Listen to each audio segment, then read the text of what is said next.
Welcome to the Rush Hour, your daily dose of pop culture for your rush hour ride. Buckle up and enjoy the drive with your host, stand-up comedian Dave Neal. Good afternoon, everybody. It's Dave Neal here with your afternoon rush hour ride on this Tuesday, January 21st, 2025. Here are the stories we're about to get into. Bombshell evidence coming out from Justin Baldoni in his case against Blake Lively, showing irrefutable evidence that she was either lying or completely unaware that they were being recorded when they filmed a slow dance scene. I'm going to get into that. We already made a YouTube video about it, but we'll continue to discuss. Also, what Heather McDonald has to say, she's a big-time comedian and podcaster, regarding the Justin Baldoni, Blake Lively case. And then we have a big Bachelor wedding to announce, an elopement by Christina Mandrell and Braden Bowers. How fun, go love. And Trump will address the drone issue. He doesn't have an answer yet, but he will address it. And also that red button on his desk is back. It is the instant Diet Coke button, which I think I need for myself right here. And then also DOGE may be sued. That's right. Or DOGE is sued. Within minutes of Trump's presidency, there are new lawsuits coming in. This is going to be the next 4 years. This is just what it's going to be. I'll share that story and other stories of resistance and what's going down as the new executive measures are taking place, from websites going down to apps going down. It's a real reshuffling happening right now, but we are still here on YouTube and on the podcast app to give you all of that information. So stick around. I'm Dave Neal, and this is The Rush. Well, it's the biggest story in entertainment news in a very long while, and now it's coming with receipts for your viewing pleasure. That's right, Justin Baldoni shares the full 10-minute footage of the montage scene where he and Blake Lively are dancing. Now, this is innocent enough, but in her lawsuit against him, where she claims harassment, she says there was a lot of funny business going on. Justin says we have nothing to hide, so they dropped that and shared it with Daily Mail today. They said here, Miss Lively's complaint alleges that during a scene, Mr. Baldoni and Miss Lively were filming for a slow dance montage. Mr. Baldoni was behaving inappropriately. The following video, captured on May 23rd, 2023, clearly refutes Miss Lively's characterization of his behavior. The scene in question was designed to show the two characters falling in love and longing to be close to one another. Both actors are clearly behaving well within the scope of the scene and with mutual respect and professionalism. These are all 3 takes filmed in the sequence. So we shared it all, and again, you can go watch that video on YouTube. But, she alleges that he was saying she smells good. But of course, when you watch the clip and listen to the audio with your own eyes and ears, she says, oh, I've got, a spray tan. And he says it smells good. He was flirting with her in character in the scene. And it's only one of the pieces of evidence that exist where she, so far, that's been refuted by cold hard facts. Will she provide other evidence of harassment? We'll have to see. But right now, if you're Blake Lively's team, you are scrambling because you're losing the PR war when evidence comes out. That's just the truth right there. So TMZ's picked up on it, claims no signs of sexual harassment here. No, it doesn't mean that sexual harassment doesn't exist in other parts, but what they're going to have to do is systematically go through all of the accusations and provide whatever evidence they have. We got Heather McDonald commenting on Justin Baldoni and Blake Lively. TMZ caught up with her. Let's play a clip of what she had to say. Of course, she's got her podcast, which covers all pop news, which, by the way, I would love to go on Heather McDonald's podcast. If anyone has any connections, let me know. Can I ask you, what do you think about the Blake Lively and Justin Baldoni situation? Oh, well, we talk about it on my podcast, which is out right now. Well, when this comes up, a juicy scoop. And I think that, he is kind of a weirdo who thought, I'm this feminist, and he has this big image of himself. And I do think he probably was creepy and inappropriate on set. And then he was like, holy shit, this powerhouse couple is going to ruin me. I got to, stack it up, which I do think there was a kind of a smear campaign against Blake. But then once he came with his lawsuit, he sure brought the receipts too. And when she said, I'm Khaleesi, and these are my two, the text where she goes, these are my two dragons, meaning Ryan Reynolds and Taylor, that was just so cringy. So I think we know that she has pretty privilege. I think we know that life's been really easy for her. And I think she's kind of, not kind of an asshole too. Okay. So I kind of think, and now he's being thirsty, calling the pops in Maui with his perfect body. I was going to say, you seen him out, he was smiling, having a great time. Perfect dad, perfect feminist husband. What do you think about that? Do you think it's... By the way, I would normally agree that Justin would have seemingly called the paparazzi, but if he's staying at an Airbnb, they're going to have a paparazzi on him and follow him to the beach. So I don't know if he's calling the pop in that instant, or he is the biggest news story out there. This is as big as Scandival for different reasons. Scandival was a completely chaotic cheating scandal. This is kind of a he said, she said, with evidence being dropped from the upper echelons of the A-list. So you're not surprised if paparazzi are following Justin around in Hawaii, getting shots of him shirtless when he's with his family. So I kind of reject that that's definitely planted with the paparazzi. She's got a pretty good take. Let's let her finish. Kind of like bad taste for him to do that? Or? I think he's just got to do it all. I mean, the only thing that now it's all out there, so now you've just got to ride the wave of everyone talking about it. And it'll probably just settle. It'll probably just all go away. They're both going to realize that it's not helping either one of them to take this to trial. But they put it all out in the public, so now we all know all their weirdness. And it's completely overshadowed the film, Well, the film wasn't good anyway. Did you see it? I saw the film. The film made $250 million. The film made what, $200+ million on a $12 million budget. That's success. I don't care what you say. So anyway, my thought is this. My thought is Justin benefits from continuing to share these receipts. I don't see a scenario where he's not in the lead here, but that's because he had to play defense, right? Justin had to play defense after the accusation she made against him. A lot of times what happens is people only kind of grab onto those initial accusations before, and then they take that as their truth. What is it? What's the saying? A lie can travel twice around the world before the truth. That's not the saying, but it was something like that. Either way, let's get out of that story and go to a happy story. Bachelor Nation's Braden Bowers and Christina Mandrell elope 1 year after golden wedding proposal. Of course, both have been guests on the Driving with Dave series, and I hate to say that I knew they were already married, but let's just say I wasn't surprised by the news today, although we're very, very happy for them. I'm going to share several clips of their wedding. They eloped here in Tennessee, and they, of course, posted it on the Bachelor Nation YouTube channel. So here's a few clips of their elopement. We just got a marriage license. Nobody knows. They said, we just got our marriage license and nobody knows. And then, of course, they go to the moment where Christina's beautiful daughter is the flower girl. They're at a nice little roadside, sort of, I don't know what's it called, little, altar setup. From this day forward, I give you all that I am. He says, from this day forward, I give you all that I am. And then I'm just going to cut to the part where they become husband and wife. Here it is, folks. Trusting me by this state of Tennessee, I am honored to pronounce you husband and wife. Braden, kiss your bride. Braden, kiss your bride. There it is, folks. They're married. They did it. Congratulations to Braden and Christina. That's a nice who got the camera angle here? That's a nice close-up shot. They're sexy. Braden's hair, Christina's southern charm. I'm loving it. I'm not going to be the first to say, bring on the babies. But again, if they ever want to have them, my son could sure use a play date. All right. We are very happy for Braden and Christina. And well, look, against all odds, they were never even on a season together, right? A lot of people on The Bachelor find love and then heartbreak, and they just made it work. He was on Bachelor in Paradise. She came off of, was it Clayton's season? Zach's season, I believe. Who knows?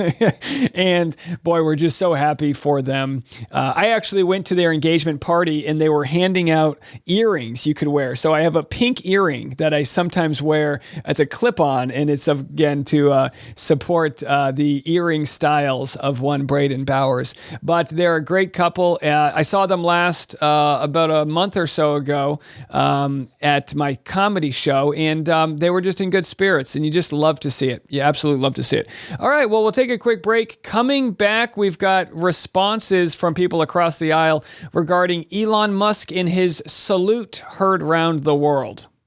Well, we shared it on this morning's episode, but yesterday, after the inauguration at a celebratory event, Elon Musk did a gesture which many online, as was trending, thought was a Nazi salute. And he's, then shared photos of Hillary Clinton and other people with their hand raised up. But it's different to get a still shot of someone's hand raised up versus the full-on, motions of the Sig Heil or whatever it's called, right? So either way, here is a moment posted by the Tennessee Holler where Elise Stefanik says Elon just loves to cheer. Have a listen to this. Elon Musk did not do those salutes. I was not at the rally, but I can tell you I've been at many rallies with Elon Musk, who loves to cheer when President Trump says we need to send, our U.S. space program to Mars. Elon Musk is a visionary. I'm looking forward to his work in DOGE, the Department of Government Efficiency, and look forward to looking how we can be more efficient and effective. But that is simply not the case. And to say so is the American people are smart. They see through it. They support Elon Musk. We are proud to be the country of such successful entrepreneurs. That is one of our greatest strengths as Americans. Look, I don't know if he meant it or not. I mean, only he really knows what he meant to do. But to say that Americans are, biased because it looks like he did that. I mean, he did the exact motion that was done to rally around a fascist regime that was committing genocide. Share with you what a few Americans have said about it. Evan Kilgore, a right-wing political commentator, wrote on X, "Holy crap, did Elon Musk just Heil Hitler at the Trump inauguration rally? This is incredible. We are so back." Andrew Torba, who's the founder of the right-wing Christian nationalist social platform Gab, said incredible things are happening as he amplified the visual. The Proud Boys chapter in Ohio posted the clip on its Telegram channel with the text "Heil Trump." A chapter of the white nationalist group White Lives Matter posted it on Telegram. "Thanks for hearing us, Elon. The white flame will rise again." I could keep going. Over and over last night, white supremacist groups and neo-Nazi groups in this country rallied around that visual. Now, people are actually saying that Tesla could be shut down in Germany because of their laws against this form of, Nazism or Nazi sympathizing, which is illegal there. I don't know if that'll happen, but it's very interesting. So anyway, that's the end of that clip. But here we have Gianmarco Soresi. He's a fabulous comedian. I mean, he is so good. And last night, moments after Elon Musk's salute, he took to the stage. Have a listen for a little levity here. Did you see? Yeah, Elon Musk on stage, where he basically he slapped his chest and then he did a full. I mean, they say it's not a salute. He's just on the spectrum. That's what they say. I guess everyone in 1940s Germany was just autistic, and that's. But of course. I agree with you. It's just you can't have it both ways. You can't tell me this guy is like a fucking genius, but he doesn't know what the salute is when he runs the website. Like it's. But yeah, that's what they're trying to pin it. They're saying, "Oh no, you're being ableist. He's just autistic," and it's like I don't mind that he's into trains. I'm bothered by which ones. Jesus Christ, is he good? I mean, that is a comedian speaking truth to power through comedy. That is a tight needle to thread. So we're going to share with you what apps are down. There are different apps that are down. There are websites that are down.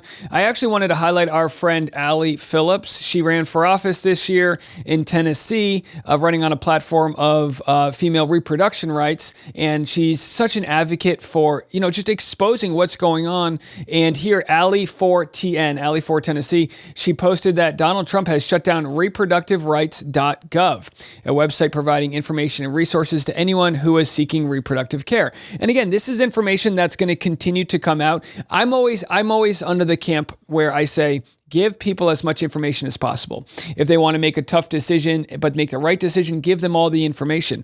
Restricting websites is not the way to give people that information. So that page was not found. Then they also said the Spanish version of whitehouse.gov has been removed with a go home button that brings you to the English landing page.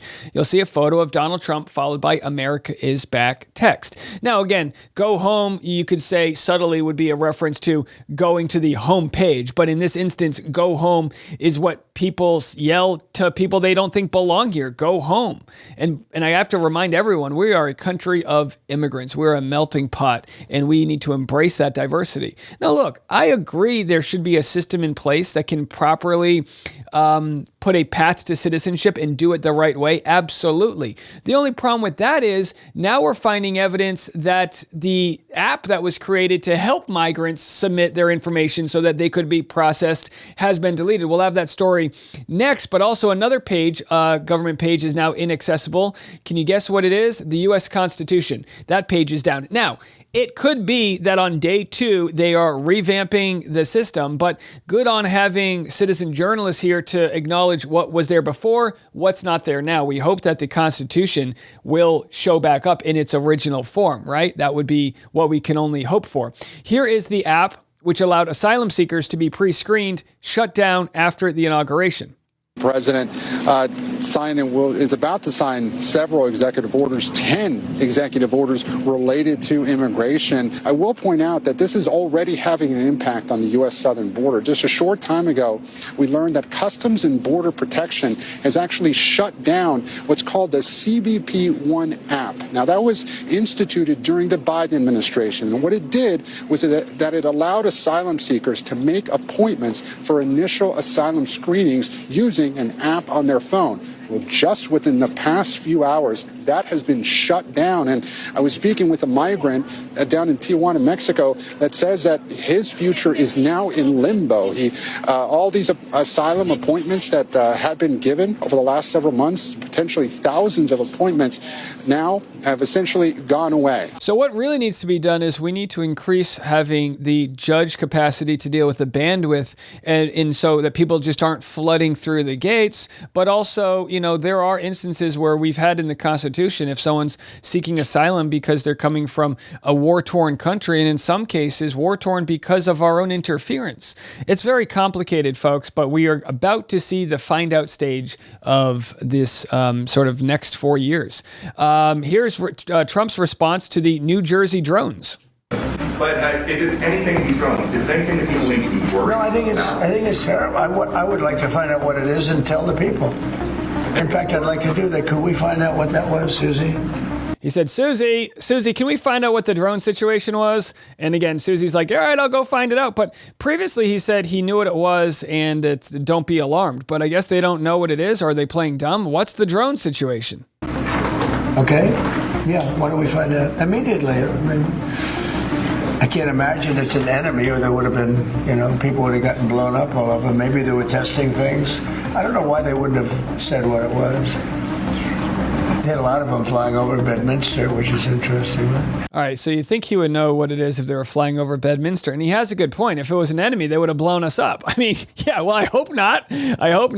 All right, speaking of terror that exists in our country, Coinbase CEO, which is a crypto app, discusses Donald Trump's new e-coin. He completely kisses the ring. He's bootlicking. He's not being objective to why there's a conflict of interest for a president of the United States to release their own e-currency right before they get elected. Have a listen.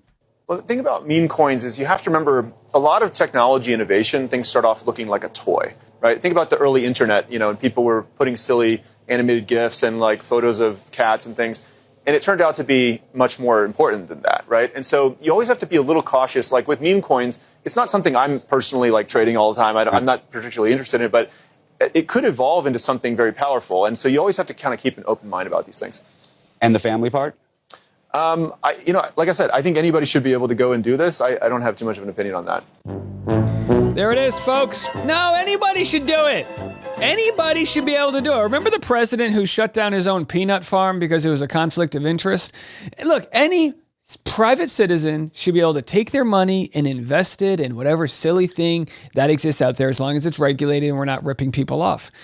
The fact that the Coinbase CEO, again, we use the term pisses on our leg and tells us it's raining. The fact that he won't address, like, why even do the interview, bro? Really? I don't know one person that thinks Trump's eCoin is a good idea or Melania's eCoin is a good idea, because by the time people try to invest in it, all the insider trading has already been done. Any investors that come into this late are just paying the profits of the people that bought early. And those people bought early because they knew it was coming. I mean, guys, I know like not everyone understands how crypto works. It's kind of complicated. I get it. But like, what the hell is going on? Megyn Kelly has a point here about, well, I shouldn't say I agree with it, but she has a point about Lauren Sanchez in her controversial outfit she wore to inauguration. I'll have that story for you next. Well, Megyn Kelly is the queen of culture war. She gets offended over everything. And here she is saying Lauren Sanchez, the lady, I don't know if she's married or engaged, her girlfriend to Jeff Bezos, she says she looked like a hooker at the inauguration. She looked like a hooker. At the inauguration, she wore a corset and she had her boobs on display. I can't with this woman. And of course, Mark Zuckerberg checked her out, or as I called it, gave her a super like. The girls were out. She thought that, look at this. But by the way, if that wasn't lace and that was just an undershirt, I don't think you'd be saying the same thing. What is it about people where if it looks like lace, we just, like our Puritan rage comes out? I'm not offended by this. Who cares? She shouldn't be there. They took up all the spaces that should have been for all of the governors, right? Don't you think it would have been better if the 50 governors, wouldn't it be better if the 50 governors all got to sit in and watch the inauguration and not have the, handful of tech billionaires there? I can see the middle of her boobs. I can see her underboob, like right there. Right. This is absurd. She couldn't even keep them covered up for a day. And all over at the X was a picture of Mark Zuckerberg who was sitting next to her, copying. He knew where the action was at. I don't blame him. No. All right, so there it is. And look, I mean, Megyn Kelly was a part of Fox News, and any photo you search online of Megyn Kelly at Fox News, it's a bunch of blonde anchors showing their legs off the whole time. That's literally their business plan, right? I'm not crazy to say that, right? So either way, I guess you can show your legs off, just not your tits, according to Megyn Kelly. All right, the Diet Coke button is back. This might be the smartest thing Trump ever did. This is a very ominous looking because of the red button. Tim Shipman and I first came across the red button when we interviewed Trump in 2019. But what did it do? Then Trump pressed it, and we found out. There emerged a flunky with a silver tray. There emerged a flunky with a silver tray delivering Diet Cokes. I mean, I hope he doesn't get his Diet Coke button confused with his nuclear button, right? I hope that that they are able to figure the two out. But all right, there it is. And finally, this is probably our final story of the day. Boy, so many things. I could do 50 minutes on every one of these stories. So much to get into. And by the way, if you're saying, Dave, you're biased against Republicans, no, let's be honest. This is insane what's going down. What's going down right now is insane. This isn't the Republican Party. This is a complete overhaul of like what it means to be an American right now. And people are trying to fight it. DOGE was sued within minutes after Trump swore in. Donald Trump was actually president of the United States. We find out that Elon Musk and his DOGE is being sued. They say they violate in 3 separate lawsuits their transparency law and don't like the hiring practices. Here to make sense of it is Greg Jarrett. Legally, DOGE is a problem when a guy gets paid $0 in order to streamline government. So I guess they say it's not because Elon Musk is not getting paid, there's nothing illegal going on there. So again, they don't bring up any specifics of why DOGE is being sued, or what's to do with the specifics of the lawsuit. So I can't personally comment on those, but I just find this fascinating. It's a fascinating time to be alive, and people that refute a lot of the rightful questions of this go, oh, you just have Trump derangement syndrome. I think the most patriotic thing we can do is to question what the hell is going on in our country, right? So just a reminder to people out there, if you're being sold on some fears, question them, because people use fears to manipulate. And Trump did run on getting the economy back in order, getting the prices of goods down. That's what I think needs to be focused on. Getting the corporate greed out of the grocery store, getting it out of all of the items that the prices went up and income levels didn't. That's what needs to be focused on right now. How do we solve the housing crisis? And of course, what I believe the biggest crisis of them all is trying to find a way to provide universal health care to everybody. This is what people want, not debating whether or not Elon Musk was doing the Hitler salute and how quickly we can get to Mars. We can't get to Mars. Like, let's table that until we don't have a food crisis, until people have homes and have job security and are living like a livelihood that is above like the bottom of the basement, threshold to be considered what's supposed to be the richest country in the world. That's the world in the life we need to be talking about. So reject the culture wars, reject them, and let's see what happens next with regard to does the cost of goods go down and do our livelihoods go up? That's the most important thing. All right, we'll have to see. I'll be back in the morning and we'll have continued news. You can go check out my full Justin Baldoni video right here from today. Absolutely crazy stuff going on in that world, and we'll be back in the morning. I'm Dave Neal, and this is The Rush.